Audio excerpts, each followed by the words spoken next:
Fandom তো চলে এসেছি আবার একটা ইন্ডিয়ান ফুটবলের আপডেটের ভিডিও নিয়ে। তো কালকের খেলা কিন্তু ইস্ট বেঙ্গল হেরে গেছে, আর এই হারার ফলে কিন্তু টপ 6 এর রাস্তা নিজেদের জন্যই আরো কঠিন বানিয়ে নিয়েছে। তো তোমাদেরকে কিন্তু কালকে যখন প্রিভিউ ভিডিও বানিয়েছিলাম তখনই বলেছিলাম যদি এখন একটাও ম্যাচে পয়েন্ট ড্রপ করে, মানে যে পরপর 3টে ম্যাচ হায়দ্রাবাদের সাথে জিতেছিল, এই ম্যাচটায় পয়েন্ট ড্রপ করেছে, এবার পরের ম্যাচটা চেন্নাইয়ের, এই 3টে ম্যাচের মধ্যে বলেছিলাম পয়েন্ট ড্রপ করলে খুব কঠিন হয়ে যাবে, কারণ এখানে কিন্তু টপ 6 এর পুরো লড়াইটা কিন্তু এর মধ্যেই। তো সেইটাই কিন্তু করে ফেলেছে, নিজেদের রাস্তাটা আরো অনেক কঠিন বানিয়ে ফেলেছে। এবার অন্যান্যদের দিকে তাকিয়ে থাকতে হবে, নিজেদের মানে কঠিন টিমদের সাথেও জিততেই হবে, এরকম জায়গায় কিন্তু পৌঁছে গেছে। তো কালকের খেলা নিয়ে তো কথাবার্তা বলবো, কিন্তু তাছাড়াও ইন্ডিয়ান ফুটবল নিয়ে যা যা আপডেটস আছে সবকিছু নিয়েই বলবো। কিন্তু সবার আগে যে কথাটা, এখন যারা সাবস্ক্রাইব করেনি অবশ্যই করে নিন, আর বেল আইকনটা টিং টং করে অপশনটা প্রেস করে দিও রেগুলার নোটিফিকেশন পাওয়ার জন্য। আর আমাদের ফেসবুক ও ইনস্টাগ্রাম পেজটা ফলো করে নাও, ডেসক্রিপশনে লিংক দেওয়া আছে। তো পূজার থেকে প্রথমে শুরু নাও। তো প্রথমে বলি একটু সন্তোষ ট্রফির আপডেট দিয়ে দিই, যেহেতু সন্তোষ ট্রফির ফাইনাল রাউন্ড চলছে। তো সন্তোষ ট্রফির আজকে অনেকগুলো খেলা রয়েছে, তো তার মধ্যে বলে রাখি একটা হচ্ছে অরুণাচল প্রদেশ ভার্সেস সার্ভিসেস। এই ম্যাচটা কিন্তু অলরেডি হয়ে গেছে এবং সার্ভিসেস 4-0 গোলে জিতেছে। এরপরে আরো যে দুটো ম্যাচ রয়েছে, একটা হচ্ছে মেঘালয় ভার্সেস আসাম, একটা হচ্ছে গোয়া ভার্সেস কেরালা। এবং এছাড়া গতকালকে দুটো খেলা ছিল, একটা হচ্ছে মহারাষ্ট্র সাথে খেলা ছিল, সেই ম্যাচটা কিন্তু মহারাষ্ট্র 3-1 গোলে জিতেছে, এবং আরেকটা রেলওয়ে খেলা ছিল, সেটা কিন্তু রেলওয়ে 1-1 গোলে ড্রপ করেছে। এছাড়া বলে রাখি এআইএফএফ এর তরফ থেকে কিন্তু গ্রাসরুট অ্যাওয়ার্ডস 2023-24 এর পাবলিশ করা হয়েছে। তো সেটা তোমরা স্ক্রিনে দেখে নাও, দুটো ফটো রয়েছে, সবকিছু দেওয়া রয়েছে। ওয়েস্ট বেঙ্গল থেকে মাত্র একটাই স্কুল রয়েছে, বাকি আর ওয়েস্ট বেঙ্গলের কিছু নেই। তো আরো একটা আপডেট দিয়ে দিই, যে অনেকে ট্রায়ালের জন্য জিজ্ঞেস করো। তো গতকালকের ভিডিওতে কিন্তু আমরা অলরেডি 3টে ট্রায়ালের আপডেট দিয়েছি, দুটো 4th ডিভিশন, একটা 2nd ডিভিশন। তো আজকে তো বলে দিচ্ছি, তো গতকালকের ভিডিওটা গিয়ে দেখে নাও, আর আমরা আমাদের ইনস্টাগ্রাম আর ফেসবুক স্টোরিতেও পোস্ট করে রাখছি। তো এবার চলে আসি কালকের খেলা নিয়ে। কালকের খেলা নিয়ে দেখছি ইস্ট বেঙ্গল ফ্যানরা খুব ফ্রাস্ট্রেটেড, চারিদিকে শুধু পোস্ট আর পোস্ট, পোস্ট আর পোস্ট। তো ফ্রাস্ট্রেটেড হবে, কারণ কালকের খেলাটা কিন্তু সেরকমই হয়েছে। খেলা যদি দেখো, কালকে জামশেদপুর জিতেছে, হয়তো লাস্টে গোল পেয়ে গেছে, জিতেছে, কিন্তু পুরো খেলাটা কিন্তু ইস্ট বেঙ্গল খেলতে পারেনি। যা যা সুযোগ পেয়েছে সেগুলো কনভার্ট করার দরকার ছিল, সেগুলো কনভার্ট করতে পারেনি। শুরু থেকেই জামশেদপুর পুরো ডমিনেট করে খেলেছে। জামশেদপুরে যদি ফিনিশিং ভালো হতো তো শুরুতেই কিন্তু গোল পেয়ে যেত। ডান দিক দিয়ে কন্টিনিউ ক্রস করে যাচ্ছে, বল দিয়ে যাচ্ছে, নিশু কিন্তু বল মানে প্লেয়ারের কাছেই যাচ্ছে না, ব্লক করবে যে একটা সাইড ব্যাকের কাজ, তো যে ব্লক করা মানে ক্রস করতে না দেওয়া, সেটাই কিন্তু করছে না। দূরে দাঁড়িয়ে দাঁড়িয়ে দেখছে, দূর থেকে যে কি প্লেয়ারের সাথে শ্যাডো করছে ভগবান জানে, দূর থেকে দাঁড়িয়ে দাঁড়িয়ে দেখছে, সব কিন্তু ক্রস দিয়ে চলে যাচ্ছে। শুরুতেই মানে অসংখ্য অ্যাটাক। ইস্ট বেঙ্গল যে প্রথম গোলটা পেয়েছেও সেটাও কিন্তু against the run of play গোলটা পেয়েছে। পুরোপুরি জামশেদপুর ডমিনেট করছিল, ইস্ট বেঙ্গল চান্স পেয়ে কিন্তু গোলটা করে দিয়েছে ওদের ডিফেন্সিভ ল্যাপসের জন্য। কিন্তু তার সাথে আরেকটাও কথা বলবো, যেটা নান্দা উইন করলো বলটা, তারপরে মাহেশ ওকে বলটা দিল, ওটা কিন্তু একদম ইজি গোল হয়। মানে ওটা যে কিরম ভাবে মিস করেছে, প্লেয়ারকে কাটিয়ে নিয়ে বারের ওপর দিয়ে মেরে দিল। তো একটা টিম যখন যেখানে ইনজুরিজ আছে, যেখানে বেঞ্চ স্ট্রং নয়, সেই টিমটা কিন্তু অবশ্যই জিততে গেলে যা চান্স পাবে সেগুলো কনভার্ট করতে হয়, কিন্তু ইস্ট বেঙ্গল কিন্তু সেটাই করতে পারেনি। তারপরেও ইস্ট বেঙ্গলের চান্স ছিল জিতে নেওয়ার, যেই বলটা একদম 1-on-1 মাহেশ পেয়েছিল, পুরো 1-on-1, কেউ নেই, ক্লেটন সুন্দর এক টাচে বলটা এগিয়ে দিয়েছিল, মাহেশ 1-on-1 পেয়েছিল, কিন্তু খুব বাজে একটা ফিনিশ করতে গেল। ফার্স্ট বার যেখানে ফাঁকা ছিল, সেকেন্ড বারে টানতে গেল, আর বলটা কিন্তু বেরিয়ে গেল।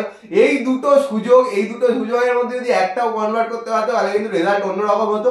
কিন্তু তবুও বলবো রেজাল্ট অন্যরকম হতেই পারতো, কিন্তু ইস্ট বেঙ্গল কিন্তু কালকে খেলতে পারেনি, ছন্ন ছাড়া ফুটবল খেলেছে আর পুরোপুরি ডমিনেট করে গেছে। ফার্স্ট হাফে যদি দেখো, তোমাদের ফার্স্ট হাফে 9-10 খানা শুট করে দিয়েছে অলরেডি জামশেদপুর, মানে যা পাচ্ছে। তারপরেও যদি দেখো, জাভিয়ার সিভেরিও টোরো, ইস্ট বেঙ্গলেও ভালো খেলতে পারেনি, ওখানে গিয়ে একটা শুট করেছে, ঠিক আছে, দূর থেকে ভালো শুট করেছে, তো কিন্তু একটা ফ্রি হেডার পেয়েছিল, এটা মিস করেছে। আর সেটাও দেখবেন নিশুর দিক থেকে ক্রস হয়েছে। নিশু কিন্তু বলতে গেলে মানে যেই আসল কাজটা, লেফট ব্যাকের যে আসল কাজ, যে ক্রস বন্ধ করা, সেটা কিন্তু একটুও করতে পারেনি। তো বলে রাখি নিশুকে নিয়ে তো প্রচুর ক্রিটিসাইজ করে দিল। তো আমি বলবো রাকিবের কথা, কালকে কিন্তু আমার রাকিবের খেলা খুব ভালো লেগেছে। মানে ও যেইটুকুনি খেলেছে তাতে কিন্তু ইমরান খান বা সানান মোহাম্মদ দুজনকে কিন্তু পুরোপুরি অচল করে রেখেছিল। যদি ওই দিক থেকে অ্যাটাক আসতো তাহলে কিন্তু আরো বেশি ভয়ঙ্কর হয়ে যেতে পারতো জামশেদপুরে। আর অজয় ছেত্রী কালকে একদমই খেলতে পারেনি, কিন্তু অজয় ছেত্রীকে দিয়ে একটা কাজ করেছিল কুয়াদ্দার, যেটা হচ্ছে মানজারোকে কিন্তু মার্কিং করে রেখেছিল। তো যতক্ষণ মার্কিংটা ছিল ততক্ষণ কিন্তু মানজারো খেলতে পারেনি। সেই মার্কিংটা উঠে যাওয়ার পরেই কিন্তু মানজারো অনেক ফ্রি হয়ে যায় এবং সেখান থেকে কিন্তু আরো অ্যাটাক গুলো বাড়তে থাকে।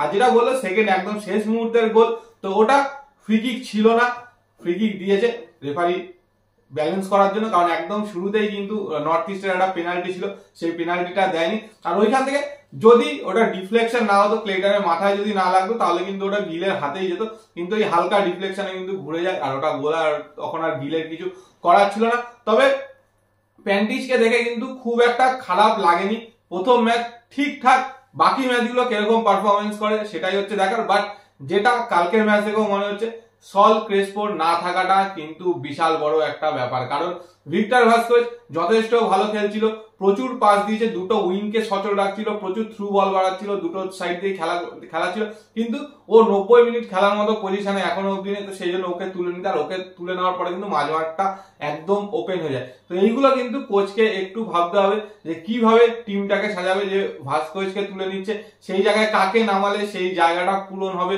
বা অজয় ছেত্রী একদমই চলে না সেই জায়গায় অন্য কাউকে, তো এগুলো কিন্তু দরকার। তো সেই জায়গায় কোনো প্লেয়ার নেই, কিছু করার নেই, কারণ ইস্ট বেঙ্গলের বেঞ্চ পুরো ফাঁকা। তো কাকে নামাবে? ভিক্টর ভাস্কেজকে তুলে দিলে কেউ নেই, কারণ সাউল এই মুহূর্তে নেই, তো নামাতেই হবে আরেকজনকে, যে রত্ন প্লেয়ার আমাদের স্ট্রাইকার।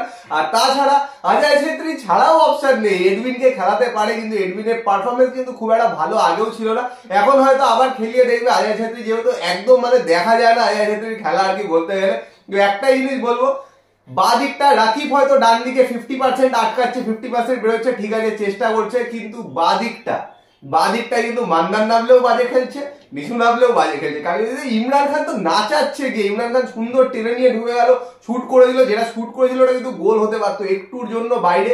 এরকম প্রচুর চান্স হয়েছে কিন্তু ফার্স্ট হাফে, এরকম প্রচুর চান্স হয়েছে, বক্সের বাইরে থেকে মানজারও একটা মেরে দিয়ে চলে গেল, সব ডিফেন্ডাররা দাঁড়িয়ে দাঁড়িয়ে দেখছে, সেই আগের মতনই খেলা, একজনও ক্লোজিং করছে না, 5 জন ছিল ওখানে, মানজারোকে সবাই দাঁড়িয়ে দাঁড়িয়ে দেখলো, বারের কিন্তু একদম পাস দিয়ে গেছে। যদি কালকে কেউ বলে যে ইস্ট বেঙ্গল ডিজার্ভ করতো জিততে, তো একদমই না, মানে যা খেলেছে, মিস করেছে সেগুলো কনভার্ট হলে, বিষ্ণুরটা বারে না লাগলে হয়তো অন্যরকম রেজাল্ট হতে পারতো, কিন্তু কালকে পুরোপুরি কিন্তু জামশেদপুর ডমিনেট করে খেলেছে, পুরো উইং গুলো দিয়ে, মাঝখান দিয়ে, মানে কোনো জায়গায় কিন্তু ইস্ট বেঙ্গলকে দেখা যাচ্ছিল না। ইস্ট বেঙ্গলের খেলা তোমাদের হয়তো চোখে পড়েছে, কিন্তু সেগুলো মোমেন্টসে খেলেছে, কিছু কিছু মোমেন্টসে, যেমন ওই ক্লেটারেরা বল বাড়িয়ে দিল, ভিক্টর ভাস্কেজরা সুন্দর বল বাড়িয়ে দিল, যেটা উইন করলো, যেটার কথা বললাম, যেটা নান্দা উইন করলো, এরকম কিন্তু মোমেন্টসে খেলে, তারপরে ইয়ের হেডটা, এগুলো কিছু কিছু মোমেন্ট, মানে ভালো কাউন্টার অ্যাটাক করেছে, ফিনিশ করতে পারেনি, কিন্তু পুরোপুরি যদি ম্যাচটা দেখো, জামশেদপুর কিন্তু কালকে পুরো ডমিনেট করে খেলেছে। আর এটাই একদমই ব্যাপারটা যে টিমটার শেপটা নষ্ট হয়ে গেছে, এতগুলো পরপর ইনজুরি হওয়াতে, প্রথমে এলসে, তারপরে পারদো, সল, তো পরপর ইনজুরি হওয়াতে কিন্তু যে সেট টিমটা তৈরি হয়েছিল বা যারা লিড করছিল সেই জায়গাটা নেই। তো দেখা যাক, গতকালকে সল ক্রেসপোর এমআরআই হয়েছে, তো আজকে বিকেলের মধ্যে মেবি সন্ধ্যের মধ্যে রিপোর্ট চলে আসবে। তো যদি চেন্নাইয়ের ম্যাচে সল ক্রেসপো অ্যাভেলেবেল হয়, তো সেইটা একটু হয়তো হলেও, হয়তো মাঝে মাঠে একটু ভালো খেলা হলেও হতে পারে, বাকিটা দেখা যাক কি হয়। আর টপ 6 খুব খুব খুব টাফ, খুব টাফ, কিন্তু এখনো কিন্তু কামব্যাক করতেই পারে। এবার দেখা যাক সাউল কবে ফেরে, আর সাউল যদি নাও ফেরে, পরের ম্যাচটা হোম ম্যাচ, নিজেদের হোম ক্রাউডের সামনে খেলবে, তো সেখান থেকে যদি বাউন্স ব্যাক করতে পারে, তো এখনো কিন্তু চান্স আছে, এমন না যে একদম চান্স চলে গেছে। অন্যরা কিন্তু ইস্ট বেঙ্গলের চেয়ে বেশি ম্যাচ খেলেছে, দেখা যাক, শেষ অব্দি দেখতে হবে। আর কোচ কি করতে পারে এই টিমকে নিয়ে, সেটা আবার দেখতে হবে, কিছু ম্যাচ বাকি, তারপরে কঠিন ম্যাচ আসবে, সেগুলোতেই কিন্তু আসল দেখার বিষয়। তো যা যা বললাম সেগুলো নিয়ে কি বক্তব্য, ইস্ট বেঙ্গলের কালকের খেলা নিয়ে, স্কোয়াড নিয়ে, কার খেলা কি লেগেছে, প্রচুর তোমাদের বক্তব্য জানি, কমেন্ট বক্সে কমেন্ট করে জানিও। ভিডিওটা পছন্দ হলে লাইক করে দিও, শেয়ার করে দিও, চ্যানেলটা সাবস্ক্রাইব করে দিও, বেল আইকনটা টিং টং করে দাও নোটিফিকেশন পাওয়ার জন্য। তো চলো এখনের জন্য টাটা।